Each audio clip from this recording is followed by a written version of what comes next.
أعوذ بالله من الشيطان الرجيم بسم الله الرحمن الرحيم الحمد لله رب العالمين والصلاة والسلام على الكريم وعلى آله وأصحابه والسنة بسنة الدين أما بعد رب اشرح لي صدري ويسر لي أمري واحلل عقدة من لساني يفقهوا قولي اللهم أرنا الحق حقا وارزقنا اتباعه وأرنا الباطل باطلا واجتنابه اللهم إنا نسألك خير ما سألك عبدك رسولك نبيك محمد صلى الله عليه وسلم اللهم إنا نعوذ بك من شر ما استعاذ بك عبدك رسولك نبيك محمد صلى الله عليه وسلم. My dear brothers and sisters in Islam, we start Walaikum Assalam, Brother Hamza and Sister Ibtisam. This topic is Fiqh of Seerah, where we're not just going through a list of the events that happen in the life of Rasulullah, but we will be talking about the background behind it. So the first thing is that why did Allah choose Muhammad as Khatim al-Anbiya and Sayyid al-Mursaleen?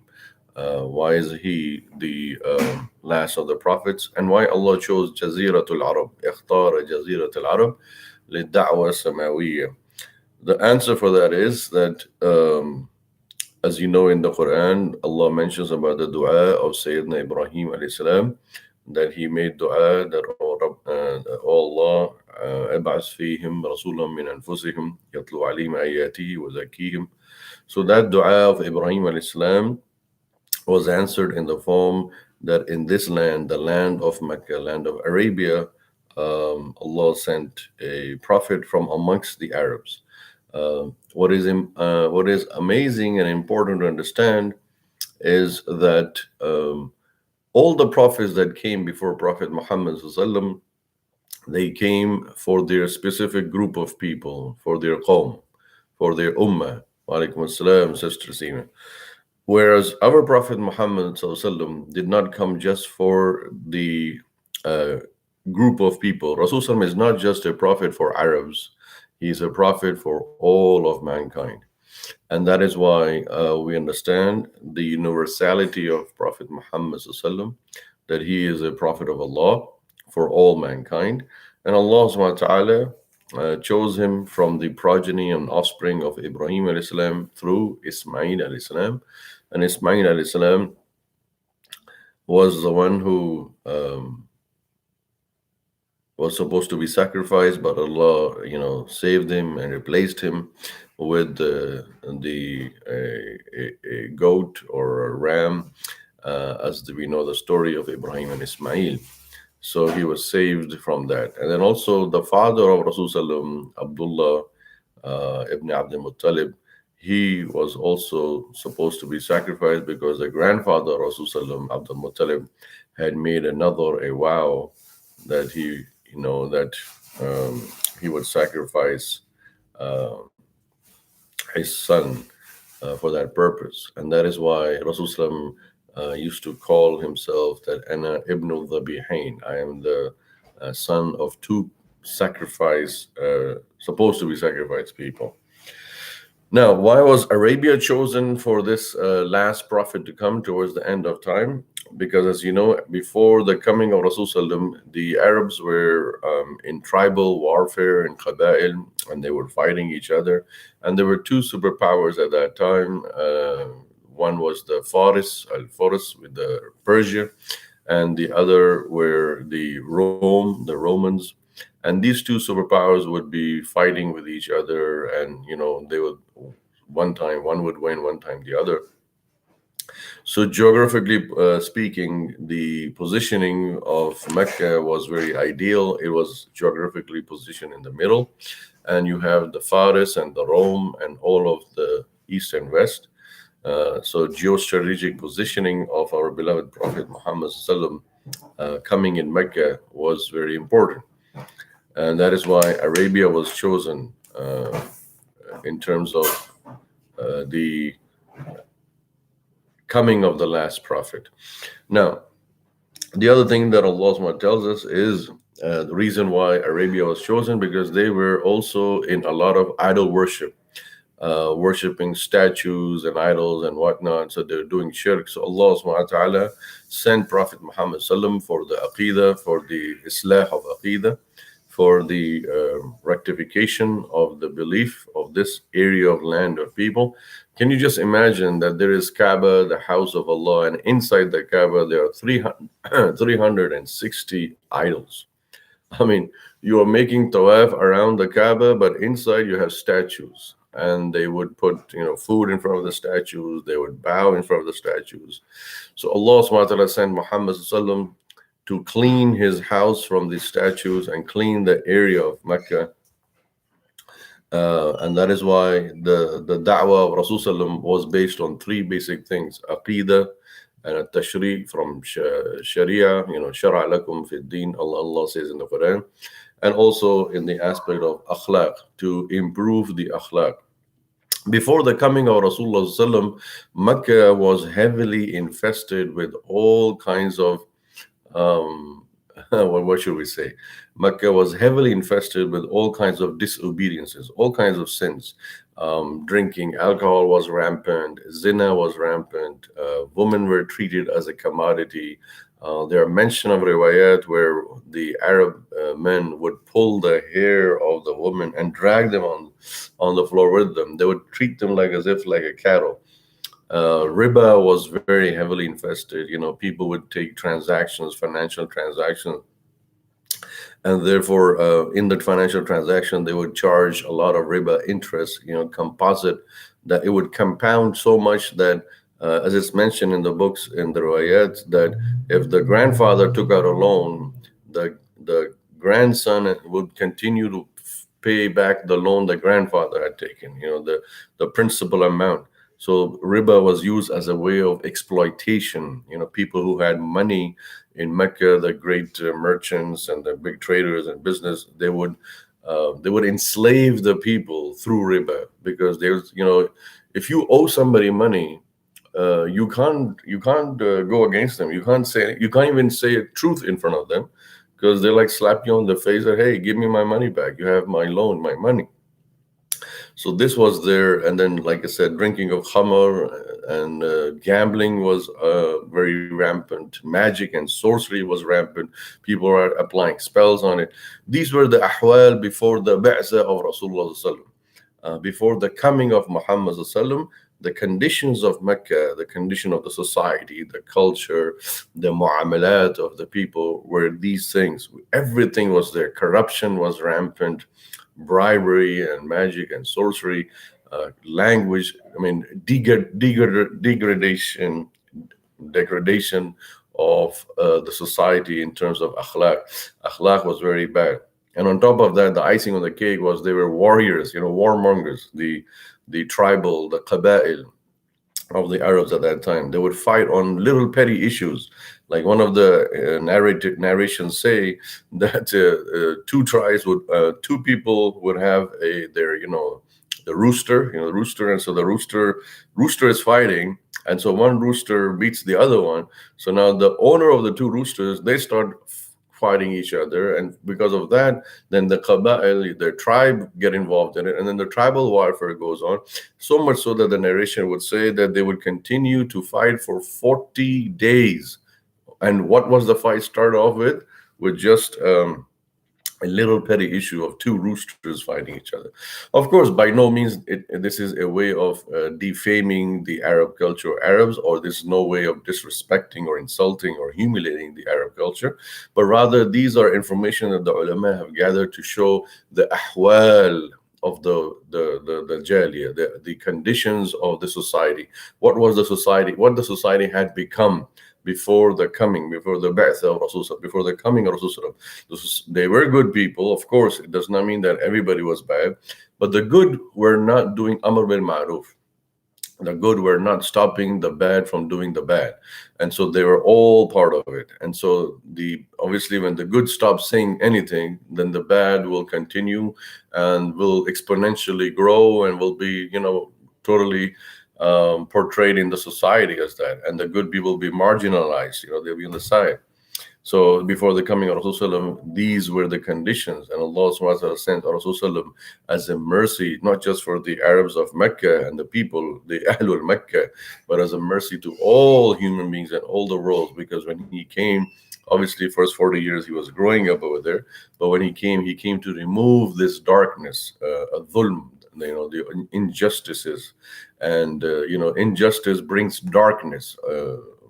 Dhalam, dhulm, dhalam, like, meaning when you have oppression and injustice happening all around you in your society, people become pessimistic, people become very sad, people become very depressed. People lose hope. They feel like, oh, it's no use. It's no use even saying anything good. Even if you ask somebody, why don't you stop them from, doing bad?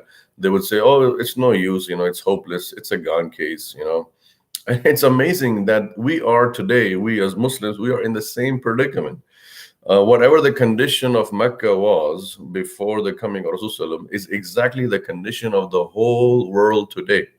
Today, if you look at the dunya, where we are today, we are doing exactly foot by foot, step by step, bit by bit. We're doing exactly the same thing as was the condition in Mecca. Like I said, in Mecca, the drinking of alcohol was rampant. Even Muslims are doing that today. Zina was rampant. It was so that people had no shame. They would do it on the streets over there. It's happening kind of like that too today. And then gambling was very public, and people are doing that today. Also, interest was very, very rampant in society. No one was safe from interest. Exploitation of the people because of that. That is also going on over there today. And then the insult and humiliation of society, meaning immorality, profanity was rampant at that time in Mecca. That is the same thing even today over here. There was fighting and bickering going on, unnecessary wars, useless, foolish wars, like I mentioned about the two roosters. And we are doing that same thing today. There are so many wars humanity is fighting here today. Even now as we speak, there are so many wars going on in the world, which is foolish, which is very stupid. There is no reason for that, for all the wars that are happening. Walaikum salam, sister. So that is why it's very important to understand that the tashbih, the comparison between what we are living in right now and what the Mecca and the Meccans were living before the coming of Rasulullah is exactly same. There is so much similarity. There is there's no difference, in terms of the ahwal, the condition and circumstances. And Rasulullah came at a time to remove this darkness. There's so much injustice and oppression in the world today, but there's no more prophet to come today. But we have a light at the end of the tunnel.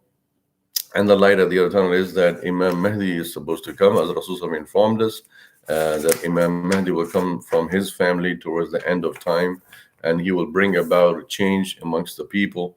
So that is why it is very important to understand that we are also not just waiting for him, but we should be preparing for him. We should be getting ourselves ready for him, such as increasing our own skills, our own talent, our own knowledge and wisdom, so that when he does come, we are there to support and assist and aid him.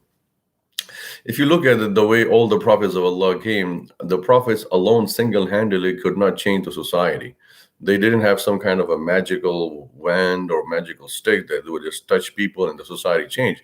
The story of every prophet, the series we're doing every day from 4 to 6 about the Quran, the tafsir of Quran, we've been learning in that all the prophets and the stories, it teaches us one universal lesson. And that universal lesson is that the prophets would come and then mobilize the people and use the people and engage the people in order to bring them active against the oppression, against the zulm, against the injustices that would be happening. So that is why it's very important to understand that we are at the same time, we need to also help ourselves to help the coming. Now, the aspect of Hanif, the word Hanif, Rasulullah was from the Hanif, meaning he was from the monotheist, meaning his father and his lineage were all protected from any kind of idol worship, even though they were living in Mecca and there was idol worship going on. But the family and the ancestors of Rasulullah, the people of the Quraysh, the Banu Abdul Muttalib, they were free from that. They were not directly engaged in it. And therefore, Allah subhanahu wa ta'ala protected the family of Rasulullah sallallahu alaihi wasallam. And we are also kind of today, the world today is into idol worship, including Muslims themselves, because many of the Muslims in the society are doing just like the Quraysh of Mecca.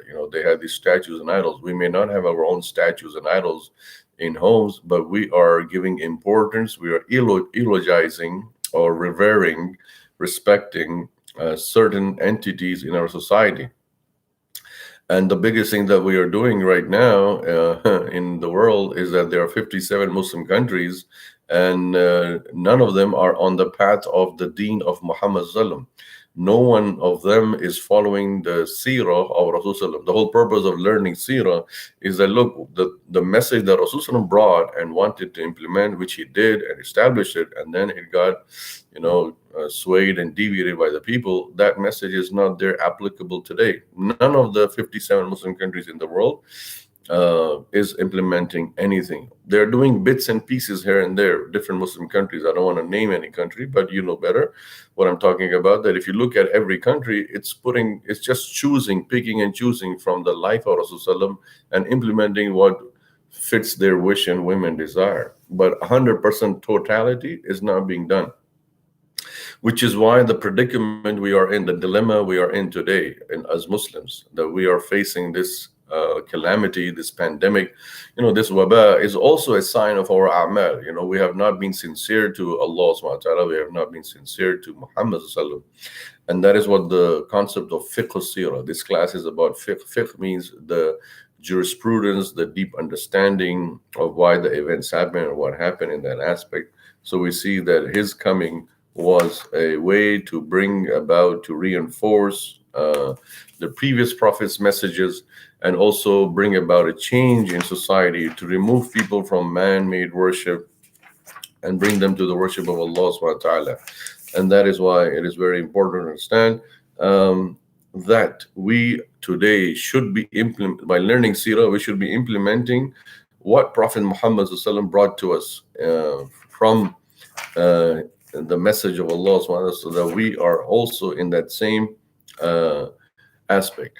Now, when we see that Rasulullah was born, we see many of these incidences that are reported in the books of Seerah, that his mother Amina,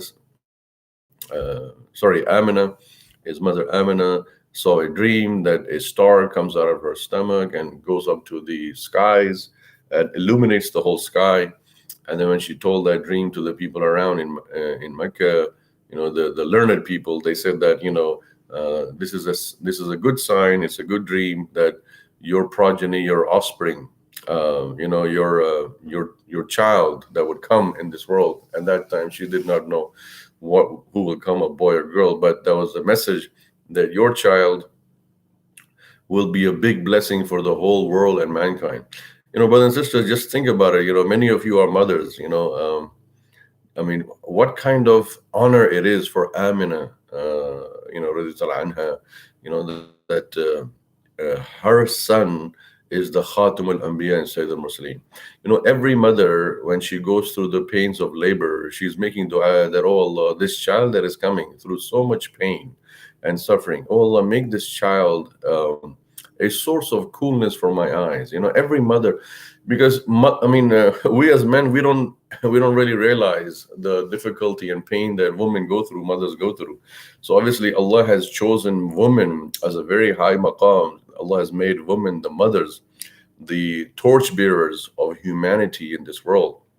And every mother has this desire that the child that is coming from me, from my flesh, from my body, should be something as a prize for me, as an accolade. And how hard mothers work hard for the tarbiyah and ta'aleem. Not to say that the fathers don't do it, they also do it too. But the mother, her biggest desire is that whoever is coming from me, from my body, brings about a change in society.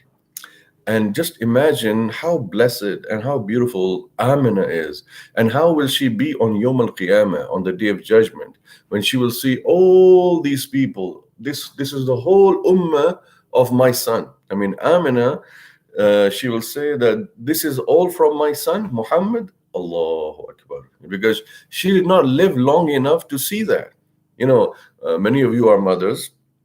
When you see your child's success, when you see your child's achievements, when the school calls you, when the principal calls you, when you're called to the college, university, when you go to the ceremony, you as a mother, you're sitting there and you are just crying, you're looking, mashallah, that's my baby, that's my child, that's my daughter, that's my son. So Amina, she never got to see that, she never got to feel that, she never got to experience that. So, sister, especially, I'm talking to you that whenever your child does something, just think about the mother of Amina and the mother of Muhammad sallam. How would she feel on Yom Al Qiyamah? This is the concept of Fiqh of Seerah that we're talking about, that the lessons to be learned here in the Seerah. We're not just going on the events itself, because we know the events, we've read through that so many times. What we're discussing here in this class is the wisdom and hikmah and jurisprudence of that the message that Allah subhanahu wa ta'ala giving through the Seerah of Rasulullah. So the number one message here is from the timeline of the birth of Rasulullah, is that his mother Amina and his father also, Abdullah ibn Abdul Muttalib, was from a very noble family. Amina also from a very noble, respected family. Both husband and wife got married, and both were very sincere and diligent, and both were very, very hardworking. And they only had one son, and even that son, when it was born as yatim. The father passed away. So here is a family which did not get to see the fruits of their hard work. Husband and wife, when they come in marriage and they work hard to build a family, to have a progeny, have a house, parents, they love to see the growth. But this is a family that is very short-lived. Husband and wife got married before the birth of the first child. Husband passes away, so now she's a widow, she's alone, and and he's a yatim. He doesn't see his father as he opens his eyes, and so therefore, how much deprivation there is. Today, if this happens to any family today, we feel empathy. We empathize for them. That yeah, haram, look, he couldn't even see his, son. And this is very important to understand in the aspect of Seerah. Why, brothers and sisters, that before we talk about Muhammad Sallam and his life and his legacy, we need to see where is he coming from, the lineage of the family. We need to see condition of his own immediate family. The whole world benefited from Muhammad Sallam. But did his own father benefit from him? No, the father, Allah took him up before he could even see his son, before he could even cradle his son. Can you imagine? Every father loves to hold their son or daughter on their hand, and Abdullah ibn Muttalib could not even do that. He was deprived. You don't look at this as a negative way. Oh wow, Allah is so evil, astaghfirullah, and la hawla wa la quwwata, Allah is so bad. Why was he so bad to the family of the Prophet Muhammad sallam? Doesn't Allah love Muhammad? Why he took away his father Abdullah, before he couldn't even see his son? These are the words that a non-believer would say, or these are the things that a person who doesn't love Muhammad sallam or doesn't believe in Allah in totality will say something like this. This is kalimatul kufr, because we know that whatever Allah does good. It is bi mashi'atillah. Allah willed it this way. Allah wanted this way, that the son would be the last prophet will be a yatim. And Musa alayhi salam had forecasted that. Musa alayhi salam, in his time, in his people, he told that they'll come towards the end of time from amongst my brethren, from being the cousin, because Musa alayhi salam is from the lineage of Ishaq and Ibrahim alayhi salam, and Muhammad sallam is from the lineage of Ismail and Ibrahim alayhi salam. So he said, from amongst our cousin there'll come a prophet towards the end of time, who'll be just like me, who'll be similar to me, that he will be yatim. And Musa alayhi salam was also yatim. His mother took care of him at a young age. The whole story of Musa will come in the Quran series that we do every day from 4 to 6.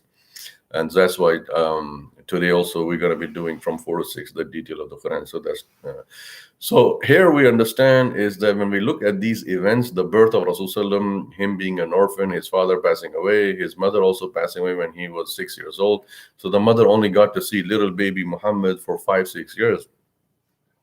Just imagine the feeling of a mother who doesn't get to see her child. She leaves. There are so many mothers in this world today, even who, when they give birth to their child in the hospital, they pass away. and they don't even get to see, their child. We have one example in our own community, as you know, sisters. Recently, a couple of months back, one of our community members, the sister, she passed away in the hospital in Morristown. And her son is here. I mean, the aunt, the khala is taking care, the grandmother, the nani is taking care of that son. I saw that son, and when I look at that son, I just remembered this is how Amina Rizwan would have felt. That I don't get to see my son grow all the way up. But all of the work of Rasul Sallam will go in the mizan of hasanat of Abdullah and Amna. Abdullah and Amna are the most luckiest parents of the whole world. This is the counter argument for those people who accuse and say, oh, Allah is bad, Allah is evil. He took away the father of the last prophet so early. He took away the mother of the last prophet so early. So we rebut to them, we rebuke them, we respond to them saying that, look, yes, on one end there is suffering, on one end there is sacrifice, on one end it looks negative, it looks bad. The father, mother both left the dunya before the son could even show them his achievements. But on the other end, look at it this way, how Allah has compensated. If something is minus here, there's a lot of positive over here. On the day of judgment, Abdullah and Amna will be the most proud parents in the Maidan of Hashr, when Allah will show them that, look, this is the ummah of your son. Abdullah and Amna will see, as far as eye can see, they'll see, millions and millions. Right now is 1.6 billion Muslims, counting the 1400 years that Muslims have been there. So there's been like billions of Muslims, and all these Muslims are the ummah of Muhammad Sallam. So Abdullah and Amna as a father will be very, very happy that, yes, Allah took us away from the dunya so early, so fast. We didn't get to see our child. We didn't get to see our child's marriage and all the achievements and accolades. But today we see not just the child and his children, but today we see the whole ummah. So here is a lesson. The fiqh of this is that, O Muslims, do not ever be ungrateful, ingratitude to Allah. Never ever look at things in a negative way. Look always on the positive way. Yes, things happen. Yes, things happen because that's the part of life. Allah decides whatever He wants to decide. But when Allah deprives someone of something, He then replaces it with something even much bigger, much better. Like in the case of Abdullah and Amna, their son came, and Abdul Muttalib was very, very happy with the birth of this. And the grandfather of Rasulullah, he named him Muhammad Sallallahu. And of course, one of the reasons that the scholars of Seerah say that the reason Allah had Abdullah go back, meaning die before the birth of Rasulullah, so that nobody could say that Rasulullah got this deen, Islam, in inheritance, meaning he got it from his father. None of the opposers or the enemies of Muhammad or the enemies of Islam or the enemies of Allah, none of them could make an accusation. None of them could have said, Barakallah fiqh, ukhti du'a, mashallah. So none of them could say that, oh, Muhammad Sallam is bringing a deen of his forefathers, his ancestors, nothing is new. But here, if the father is not alive at the birth, how can anybody claim that he is bringing his ancestral religion, or he's bringing this deen from his own wish and whim and desire?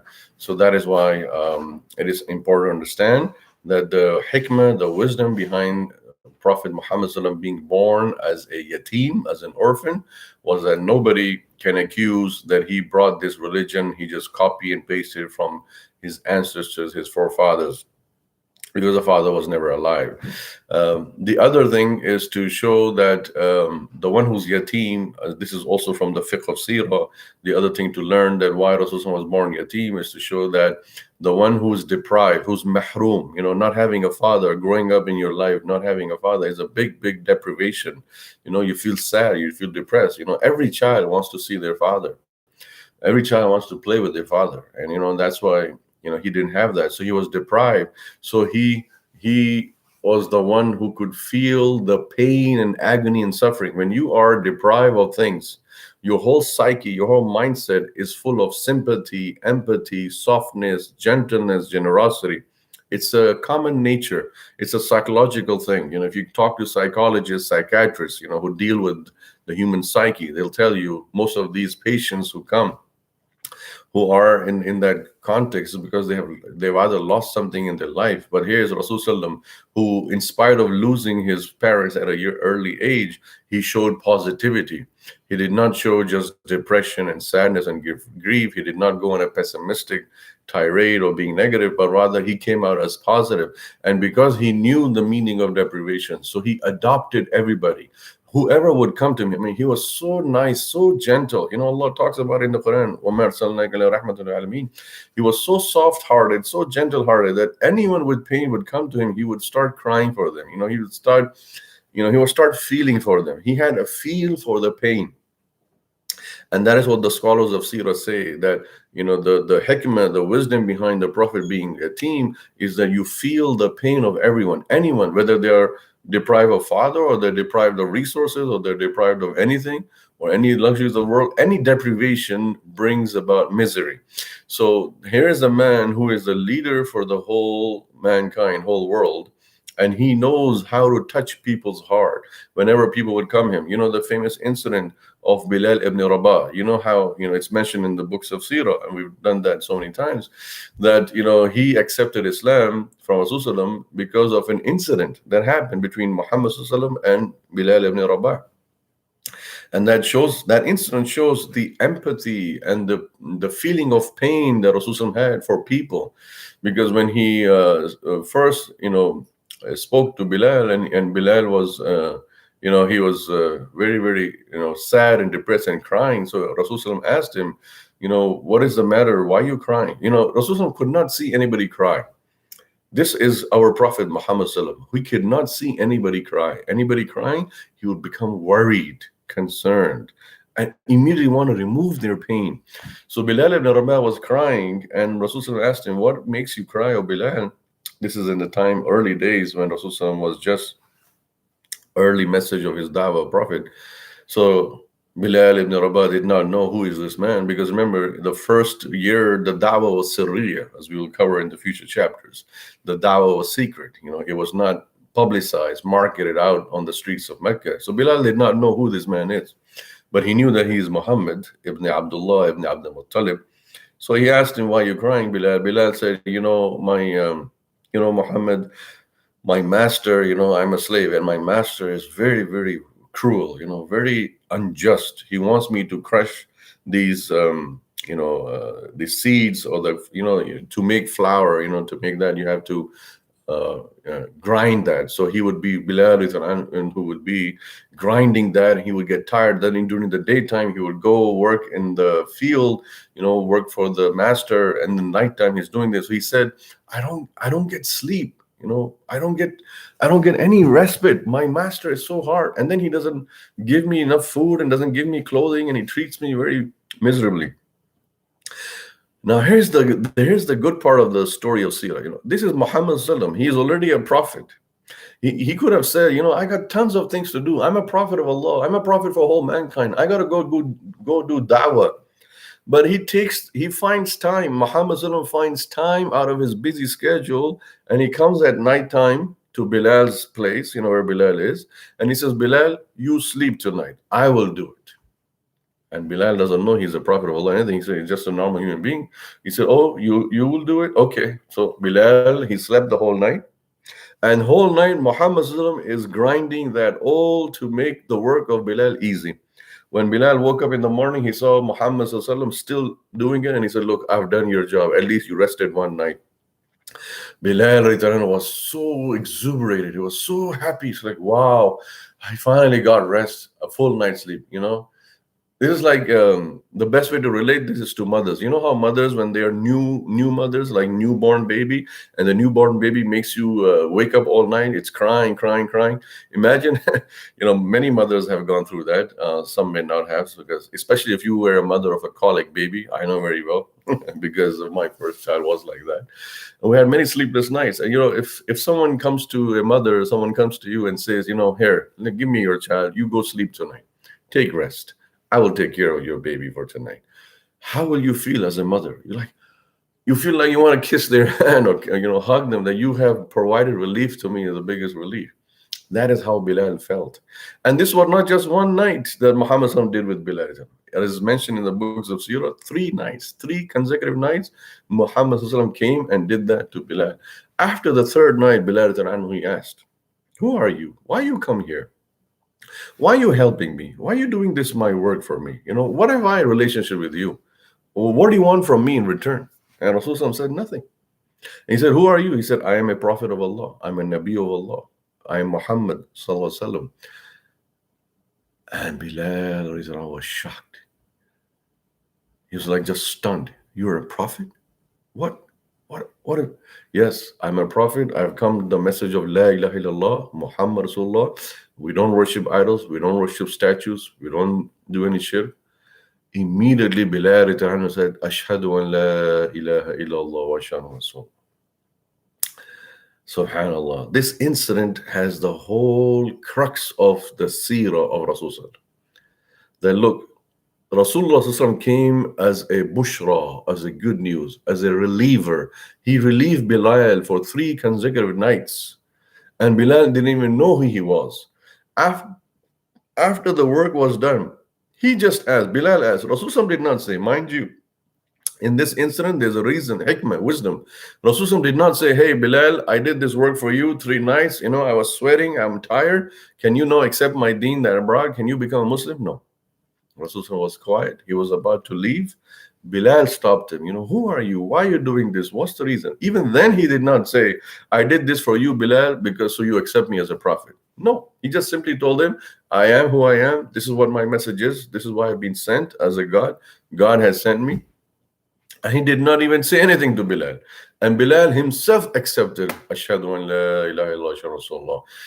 So what is the wisdom in this for us, my dear and sisters? As Muslims, we have to be empathizers, sympathizers. We have to be in the footsteps of Rasulullah. We have to be people who, when we see anyone suffering, immediately go help them. For no return, for no recompense. Don't go help people. Hey, I'm going to help you so that you become Muslim. I'm going to help you so you say Shahada, la ilaha illallah. No. Rasulullah helped Bilal for 3 whole nights. Let him sleep and he worked all night. Keeping in mind that he's a Rasul, he's a Nabi. He has so much work to do. You know, he's not free. He doesn't have to, you know, so much leverage in time. He has to teach people, give them the message. But this is how the da'wah spread. This is how the early days of the da'wah, the message of Rasulullah spread, that you are a blessing for mankind. You are not coming as a challenge for mankind. You have come to bring relief to the world.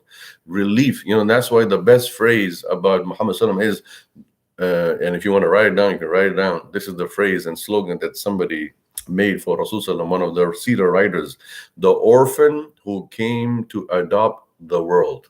Again, the orphan who came to adopt the world. And Rasulullah came and he adopted the whole world in his hands. He embraced the whole world. Everyone who suffered, everyone who was deprived, everyone who was sad was one who of them was Rasulullah, the well-wisher of all these people. And that is why you see that in the deen of Islam, the poor, the miskeen, the deprived, the oppressed, they come quickly into the deen because they see liberation, they see emancipation from their sufferings, from their injustices and oppression. That is why it has been time-tested thing for Islam. For 1400 years, you'll see that those people come in hordes, in big numbers into the deen, who have been the most oppressed, the most unjust, the most deprived, the most in suffering. So we end today for this first thing. Inshallah, next Saturday we'll continue from here about the Rasulullah's early life in Mecca. Jazakallah khairan. Thank you very much. And inshallah, at 4 o'clock, I will be back again here on this channel with today with the 3rd juz explanation, word by word explanation of the Quran. Subhanakallahumma bihamdika nashhadu an la ilaha illallah nastaghfiruka wa natubu ilayk. Wassalamu alaikum wa rahmatullahi wa barakatuh.